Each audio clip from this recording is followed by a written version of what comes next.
Assalamualaikum warahmatullahi wabarakatuh. Kami dari kelompok 4 akan mempresentasikan mata kuliah linguistik umum dengan materi semantik dalam bahasa Indonesia. Sebelumnya izinkan kami memperkenalkan anggota kelompok kami. Yang pertama ada Musona Tunisa sebagai pemateri, lalu ada Dewinta Paramita sebagai pemateri, lalu ada Aisyah Fira Astika sebagai pemateri, dan ada Dara Dinanti sebagai pemateri, lalu ada saya Siti Nur Aini sebagai pemateri dan moderator, dan ada Anggira Ayu sebagai pemateri, dan yang terakhir ada Ines Sabrina sebagai pemateri. Menurut HR 2009 halaman 1, semantik adalah ilmu yang ada di dalam ruang lingkup linguistik. Istilah semantik ini dapat dipahami sebagai cabang ilmu linguistik yang mempelajari makna yang terkandung dalam suatu kode, bahasa, dan lain-lain. Namun, objek makna yang menjadi pembahasan utama dalam semantik ini sangat tidak jelas strukturnya. Definisi semantik. Semantik dapat didefinisikan berdasarkan dua cara. Yang pertama, definisi semantik berdasarkan etimologi, dan yang kedua, definisi semantik berdasarkan substansi atau isi dari semantik yang mencakup objek kajian dan cara kerja semantik. Pertama, definisi semantik secara etimologis. Semantik berasal dari kata sema dari bahasa Yunani yang bermakna tanda. Yang dimaksud di sini adalah tanda bahasa. Selanjutnya, kata sema dalam bahasa Yunani tersebut diserap ke dalam bahasa Inggris menjadi simenti. Simenti dalam bahasa Inggris bermakna cabang ilmu bahasa yang membahas makna tanda bahasa. Selanjutnya, kata semantik dalam bahasa Inggris tersebut diserap ke dalam bahasa Indonesia menjadi semantik dengan makna yang sama dengan kata semantik dalam bahasa Inggris, yaitu cabang ilmu bahasa yang membahas tanda bahasa. Ketika kata semantik dalam bahasa Inggris diserap ke dalam bahasa Indonesia, maka terjadilah penyesuaian ejaan, yaitu fonem K yang dilambangkan huruf CS diganti menjadi huruf K, sehingga menjadi semantik. Di sini terlihat bahwa kata semantik dalam bahasa Indonesia tidak langsung diserap dari bahasa Yunani, tetapi bahasa Indonesia menyerap kata semantik dari bahasa Inggris, yaitu kata semantik. Kedua, kita membahas definisi semantik berdasarkan substansi atau isi semantik, yaitu berdasarkan objek kajiannya dan cara kerja semantik. Kita bahas definisi semantik berdasarkan objek kajian. Objek yang dikaji oleh semantik adalah makna. Jadi, semantik adalah cabang linguistik yang membahas makna tanda bahasa. Sejarah awal dari terbentuknya semantik sendiri yaitu diawali dari Aristoteles pada tahun 384 sampai 322 sebelum Masehi. Ia adalah pemikir pertama yang menggunakan istilah makna lewat batasan. Pengertian kata yang menurut Aristoteles adalah satuan terkecil yang mengandung makna. Ia juga telah mengungkapkan bahwa makna kata itu dapat dibedakan antara makna yang hadir dari kata itu sendiri serta makna kata yang ada hadir akibat terjadinya hubungan gramatikal. Baik, materi selanjutnya itu menjelaskan tentang ilmu makna. Ilmu makna ialah suatu aspek penting dalam sebuah bahasa. Karena makna, maka sebuah komunikasi dapat terjadi dengan lancar dan saling mengerti. Menurut Horkheimer, dalam Sudaryat tahun 2009 menjelaskan bahwa makna merupakan apa yang kita artikan atau dimaksud oleh kita. Sedangkan menurut Daja Sudarma pada tahun 1999 menjelaskan bahwa makna adalah pertautan antara unsur-unsur bahasa itu sendiri. Selanjutnya ada hakikat makna. Menurut teori yang dikembangkan oleh Ferdinand de Saussure, makna adalah pengertian atau konsep yang dimiliki atau terdapat pada sebuah tanda linguistik. Jika tanda linguistik tersebut disamakan identitasnya dengan kata atau leksem, maka makna memiliki arti sebagai pengertian atau konsep yang dimiliki oleh setiap kata atau leksem. Jika disamakan dengan morfem, maka makna adalah pengertian atau konsep yang dimiliki oleh setiap morfem, baik morfem dasar maupun Selanjutnya itu menurut The Source, setiap tanda linguistik atau tanda bahasa itu terdiri dari dua komponen. Yang pertama, komponen signifian memiliki arti yang mengartikan, berwujud sebagai runtunan bunyi. Yang kedua, komponen signifi memiliki arti sebagai yang diartikan, berwujud, pengertian atau konsep yang dimiliki signifian. Di dalam penggunaannya, dalam penuturan yang nyata, makna kata atau leksem itu sering terlepas dari pengertian atau konsep dasarnya dan juga acuannya. Banyak pakar menyatakan bahwa kita dapat menentukan makna sebuah kata apabila kata itu sudah berada dalam konteks kalimat atau konteks situasinya, sehingga hubungan antara kata dan makna itu bersifat arbiter. Baik, di sini saya akan menjelaskan tentang relasi makna. Suatu hubungan semantik yang terdapat antara satuan bahasa satu dengan yang lainnya. Satuan bahasa di sini dapat berupa kata, frase, kalimat, dan relasi semantik. Relasi semantik itu dapat menyatakan kesamaan makna, pertentangan makna, percakapan makna, kegandaan makna, atau juga kelebihan dari makna. Selanjutnya ada pembagian dari relasi makna. Yang pertama ada sinonim. Sinonim ini merupakan suatu hubungan semantik yang menyatakan adanya kesamaan makna antara satu satuan ujaran dengan ujaran yang lainnya. Contohnya, kata betul dengan benar. Dari masing-masing kata tersebut memiliki makna yang sama, tetapi beda dengan cara penyebutannya.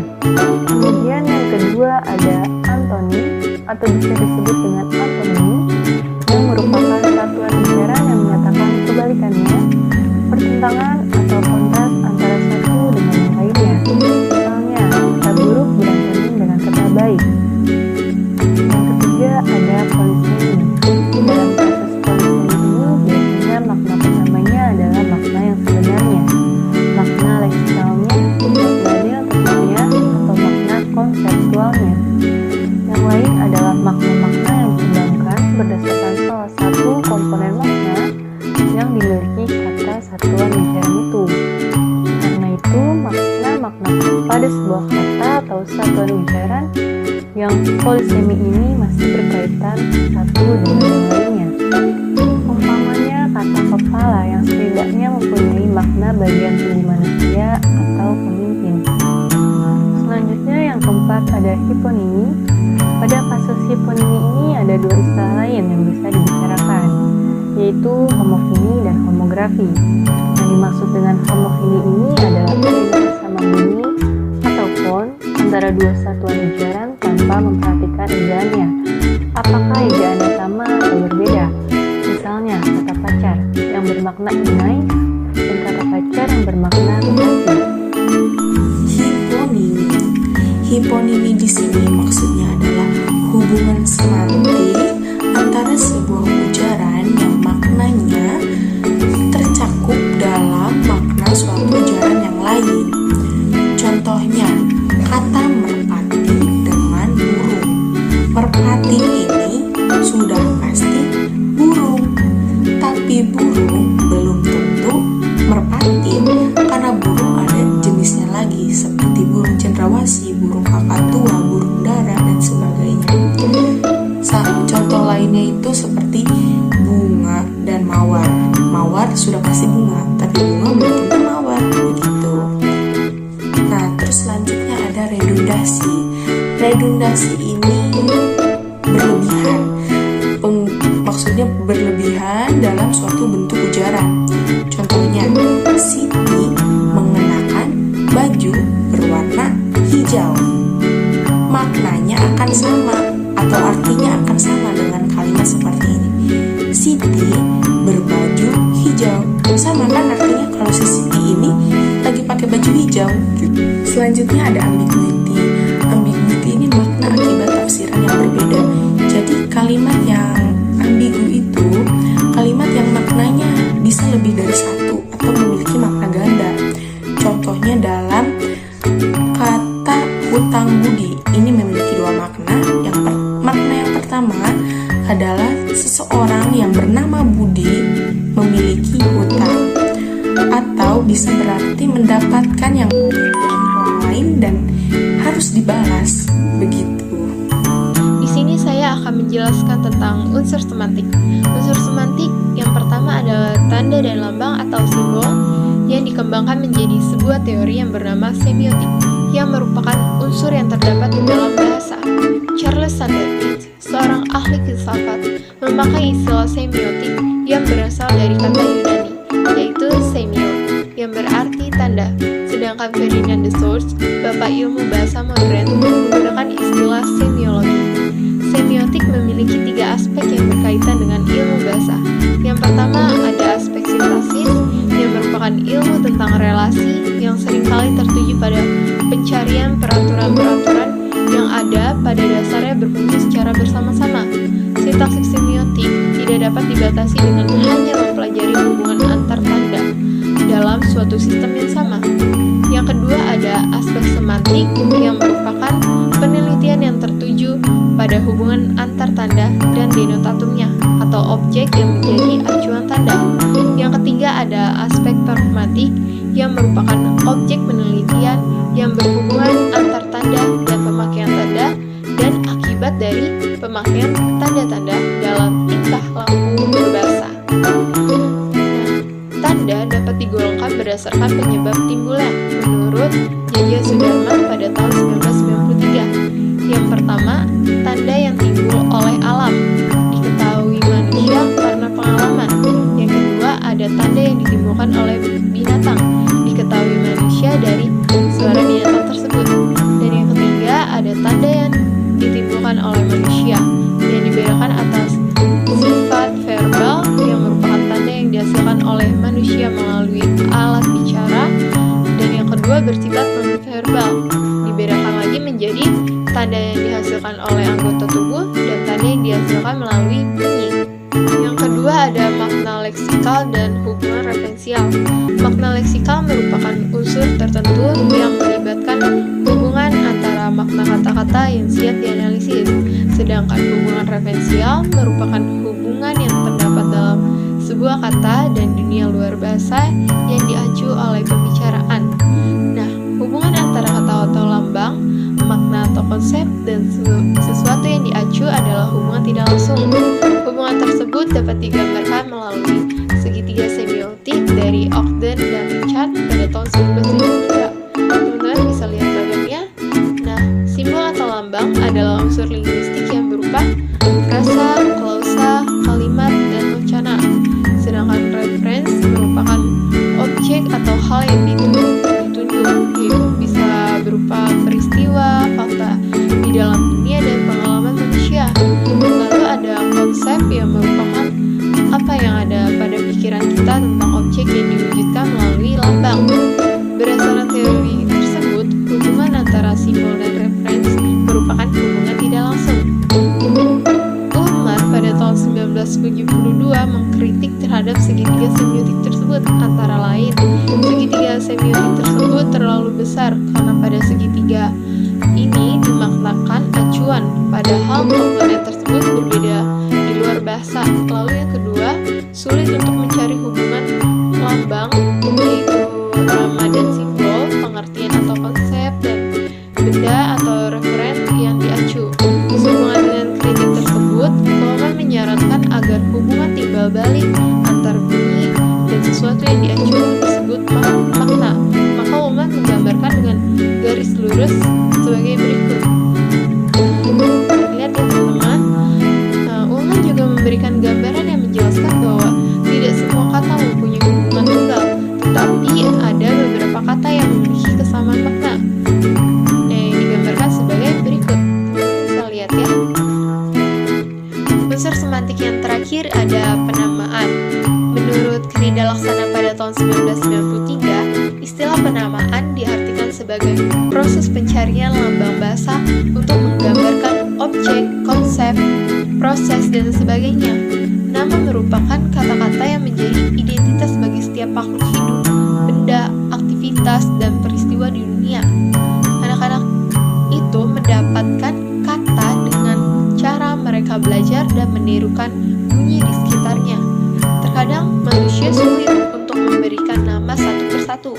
Oleh karena itu, muncullah kelompok nama. Misalnya ada kelompok nama binatang, kelompok nama tumbuhan, dan jenis yang lainnya yang terdapat di dunia. Nama-nama tertentu di setiap bidang bersifat khusus disebut dengan istilah atau suatu nama yang berisi kata atau gabungan kata yang cermat, mengungkapkan makna, konsep, proses, keadaan, atau sifat yang khas dari bidang tertentu. Di setiap negara juga memiliki nama sendiri untuk setiap benda, begitu juga di setiap daerah.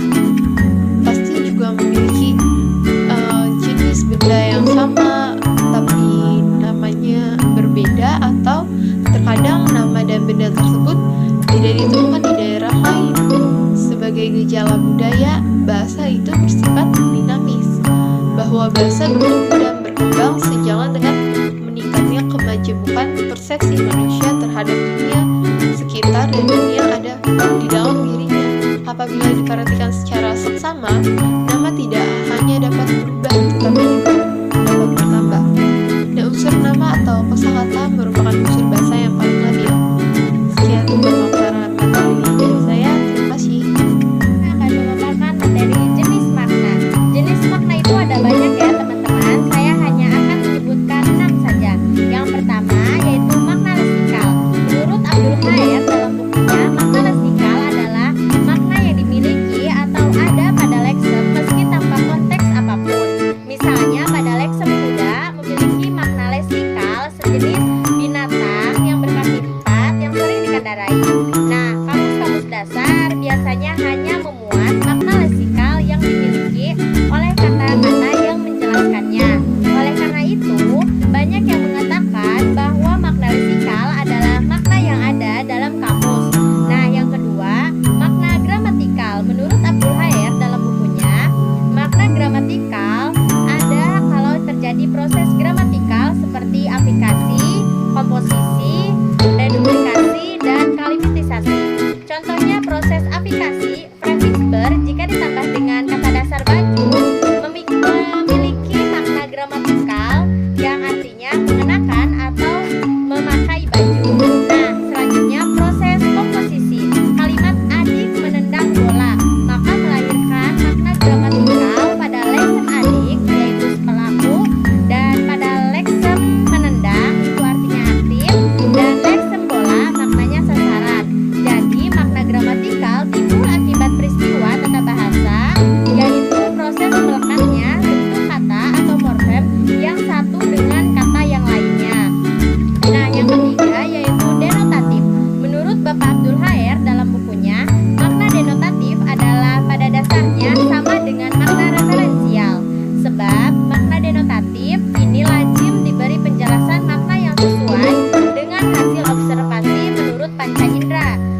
ada pertanyaan?